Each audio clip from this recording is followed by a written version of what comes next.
पन जेव पन कथ वुचन वालन तो बोजन वालन बेस एक्स वीडियो लेक्चर्स में खुश आवे नाज़रीन मोहतरम अस्सलाम वालेकुम वरहमतुल्लाहि वबरकातुहू। अजकिस वीडियो लेक्चर्स में करो इस दोहन हिंदन नावन हंस कथ। चूंकि सारी जानन ज कुल हफ्तस मज 7 दोह आसान तो यमन सारनी दोहन बाज़त पठन पन पन नाव तो अस करो तली वीडियो लेक्चर शुरू। गोडनथन थवन याद जुस जन मंडे आसान यानी हफ्तु गोडनुक दोह तथ चंद्रवार वनान चंद्रवार। अम पतन युस जन दोयम दोह यवान अत बोमवार वनान। गोडनिकिस दोहस चंद्रवार वनान यथ जन अंग्रेजी पठ मंडे वनान। दोयम दोह युस जन ट्यूसडे यवान अत बोमवार वनान कशिर पठ। त्रेयम दोह युस जन वेडनेसडे यवान अत बुधवार वनान।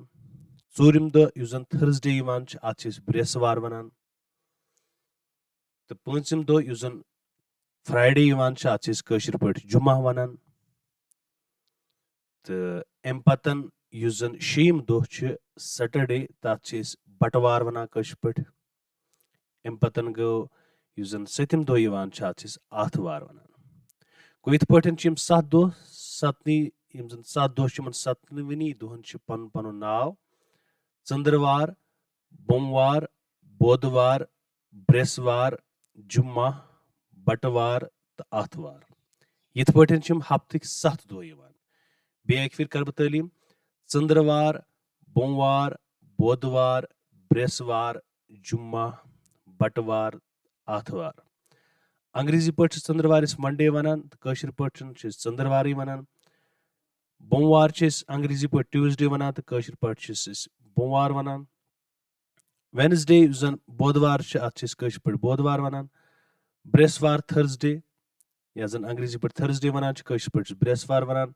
फ्राइडे या जन अंग्रेजी पठ फ्राइडे वनान तो कशिर पठ जुमा वनान। बटवार यानी सैटरडे यथ अंग्रेजी पठ वनान कशिर पठ बटवार वनान।